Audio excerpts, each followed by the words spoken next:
Hello, we are the Fair Political Practices Commission, or the FPPC, and we would like to welcome you to our video series for Form 700 filers. This module will discuss how to complete Schedule E, travel payments, advances, and reimbursements. Please note that advice can be fact-specific, and that you should not rely on this video alone for help. We are available by phone or email if you would like to contact us directly with your questions. Additionally, there are several other resources which we will be discussing later in this video. Also note that during the video, we will refer to both the Form 700 and the Statement of Economic Interests. These are in fact the same document, but in general, the Form 700 is the form before it has been completed, while the statement is a completed form. To get to the Form 700 page on our website, start at our homepage and click on the box that says File a Form 700. The page that opens not only has a link to the form, but to other resources. Supplemental materials such as the reference pamphlet, the Excel form, the gift and travel fact sheet, Form 700 FAQs, and amendment schedules can be very helpful to you when completing your statement. Under the Act, a travel payment is a payment, advance, or reimbursement for travel. This can include payments for transportation, parking, lodging, and meals. Depending on the service that the official provides, the travel payment can be considered a gift or income. If the official provides services whose value is equal to or greater than the value of the payment, then the payment is deemed income. If the travel payment is valued higher than the service provided by the official, then it may be deemed a gift. To determine the value of your services, you may consider your salary, what others are paid for the same service, or other factors and issues that you think are applicable. You should be prepared to explain how you valued your services if you are audited or investigated by the FPPC. As with other types of gifts, travel payment gifts from a single source are generally subject to the annual gift limit noted on this slide. However, if the travel payment is income, there is no limit on the amount that the official may accept from a single source. Non-elected officials who are filing assuming office statements are not subject to the gift limit for the time before they assumed office, but they must disclose all reportable travel payments received in the 12 months prior to assuming office. Once officials assume office, however, they should remember the gift limit and track payments from all sources so they do not exceed the limit. Annual statements cover travel payments received during the last calendar year, while leaving office statements cover travel payments received since the last annual statement. If after watching this video, you are unsure if you should accept a travel payment, or if you are unsure if you should report it, please see the instructions on the Form 700.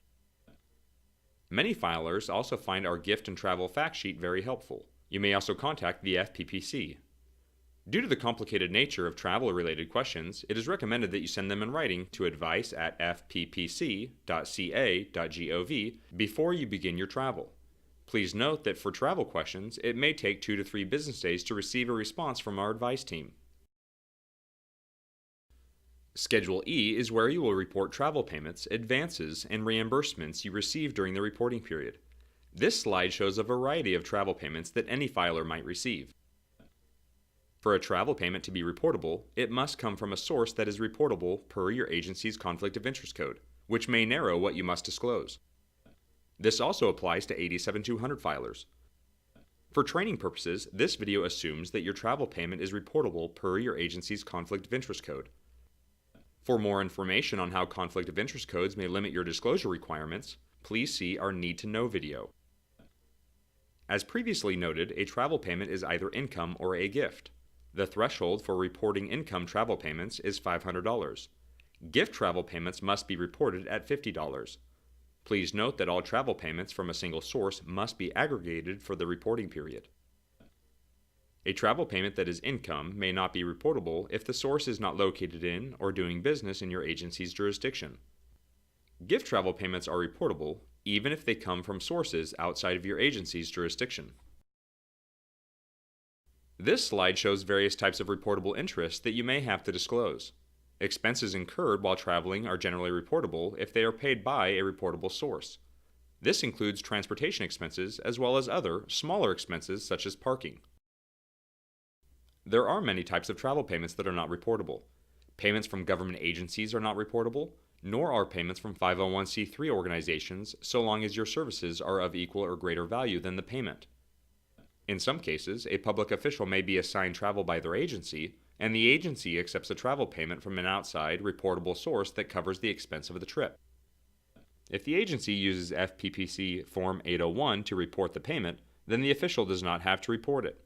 There are conditions applied to this option, so please contact the FPPC if you have questions.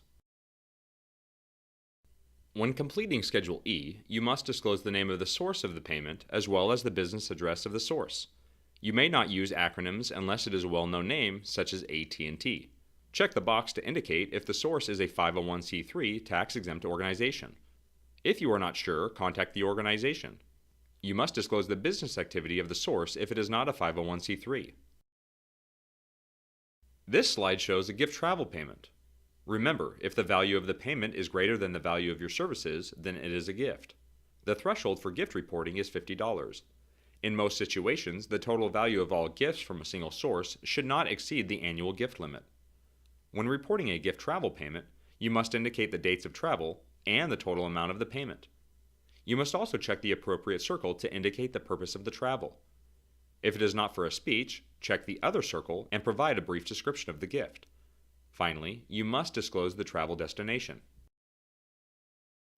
Here is an example of an income travel payment. If the value of your services is equal to or greater than the value of the payment, then the payment is income. The threshold for income reporting is $500 from a single source during the reporting period. There is no limit on income travel payments, which is why this filer is able to accept a travel payment over the annual gift limit. When reporting an income travel payment, you must report the source of the payment, as well as the address and type of business activity of the source, just as you would for a gift travel payment. You must also disclose the amount of the payment. Check the box to indicate that you are reporting an income travel payment. Check the speech or other circle to indicate the purpose of travel. If the travel was not for a speech, describe the payment and disclose the reason for travel. Take a moment to compare the two travel payments on this slide. Both are gift travel payments, but the example on the right shows a payment that exceeds the annual gift limit. This is possible due to Government Code Section 89506 of the Political Reform Act, which says that some travel payments are reportable, but not subject to the annual limit. Per Section 89506, if a filer gives a speech, then the gift limit does not apply, but the filer must still report the payment. There are other conditions that apply if a filer is to use this exception, so you are encouraged to read through this section of the law carefully, or seek advice from the FPPC before completing your statement. This slide shows a gift travel payment that exceeds the gift limit, and it is another case where the payment is reportable, but not subject to the limit. Once again, the filer made a speech, but also the source is a 501c3. When the payment is made by a 501c3 nonprofit organization, the filer may accept the payment even if it exceeds the annual gift limit. Please see Government Code Section 89506 for more information.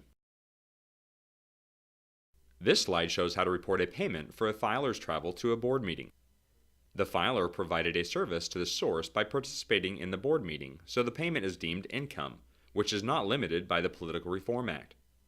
Remember, a filer who claims that a payment is income bears the burden of proving the value of his or her service if there is an audit or investigation of the statement. Here is an example of how a filer would report a travel gift paid by a foreign government.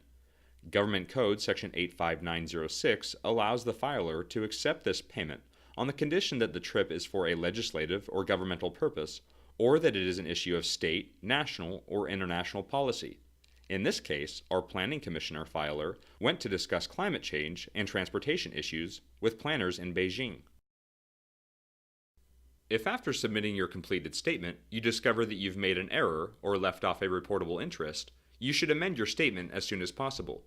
You do not need to complete the entire form again, only the schedule or schedules where there were errors. Amendment schedules are located on the Form 700 page. Please note that the amendment will be attached to your original statement and that the original statement will not be discarded. If you have further questions on completing your Form 700, we are available to help.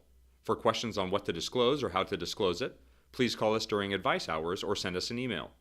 If you are having technical problems with your agency's e-filing system, please contact the filing officer at your agency to see who provides support for your system. If you are having technical issues with FPPC's system, please send an email to the address noted on this slide. This concludes the training module on Schedule E of the Form 700. We hope that you will watch our other videos for Form 700 filers to learn about other schedules. Please note that you may want to complete the cover page last so you'll know which schedules to attach to your completed statement. Thank you for your interest in FPPC training.